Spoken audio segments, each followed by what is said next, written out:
1921 Tulsa Race Massacre Commission will unveil the pathway to hope next Friday, May 28th. We want to thank you for watching this Fox 23 special, the Tulsa Race Massacre, 100 years later, the history and the hope. We've talked to a number of community leaders, heard what they thought about what happened, what's ahead. We also wanted to make sure we heard from everyday Tulsans. So we leave you now with Fox 23 photojournalist Richard Taylor's story about what hope for the Greenwood District means to people who call Tulsa home.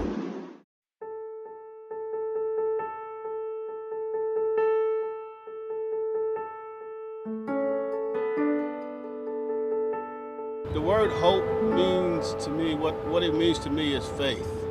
Faith in believing that for the better.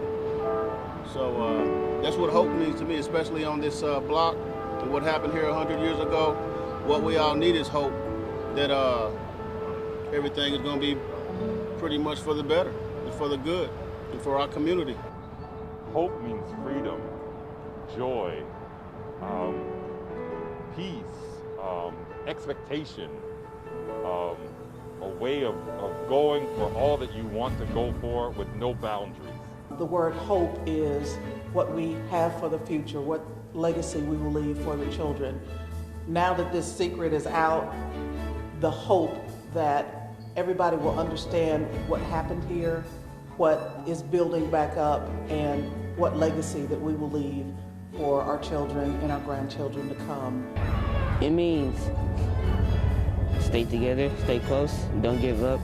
Hope for me looks like in the future, OSU Tulsa would open up some of the land that they're not using to Black-owned businesses, Black homes, that more of the land that is owned by the city, by the TDA, is again opened up to Black ownership.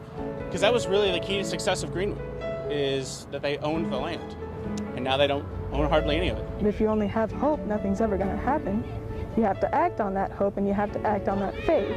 But people only think it's enough to have both of those things and not actually act upon them. Hope for me is the promise of a better future.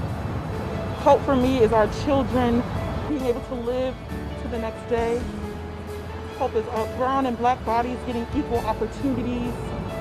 And for us being allowed to live our lives as freely as we can. Hope is love. Back in its heyday, Greenwood's trailblazers came together at Vernon AME. Pastor Robert Turner showed me their names, a who's who of Black Wall Street, carved in stone and displayed in the stairway leading to the sanctuary. H.A. Guest, first Black attorney, R.T. Bridgewater, first Black physician, J.W. Williams owned Williams Dreamland Theater, the famous iconic picture of a man with a top hat and gloves driving an automobile with his family. He and the other trustees survived the race massacre and were a part of the rebuilding of the church. And we're walking in through the same doors that were put in 1922. And in 1921, this was all an open floor plan. Vernon AME was in the process of constructing a new church when the massacre happened. The newly finished brick basement was left in ruins. But Dr. Turner says, this is where survivors came first. He showed me the actual chairs they sat on to pray, to forgive, and to take the first steps moving forward after everything had so violently been taken from them. But can you imagine coming together? And you, up above, that's right. As far as you could see down all those blocks, not much, if anything. Ashes. Right? Ashes. Dr. Turner then took me back into an area, past the food pantry and the janitors, to the only place in the basement where people had any hope of surviving the massacre because of a brick firewall. The fire came to here, but not through here. Not through here. Nope, not at all. Well, thank God, right? Thank the good Lord. And yes. Because I get goosebumps when I'm in here because I think about the prayers that were prayed in this very spot. And people not knowing if they would survive, right? A century later, other evidence of the fire remains to this day. That pillar right there, that's the one that a contractor came in and said, when was there a fire in this room? I said, we haven't had a fire in this room since 1921.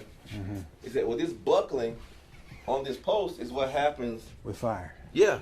With heat. With heat. Yeah, you can see the bend in right there. That's right. Just outside the church, there are plans for a memorial park open to people of any faith for reflection, for gatherings and baptisms and prayer.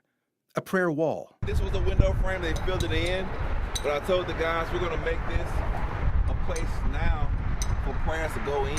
So you write them down, roll them up, and... Just like the Wailing Wall in Jerusalem. Yeah. You know, and in fact, outside of Jerusalem, this will be one of the few prayer walls in the world, and the only one of its kind for racial healing.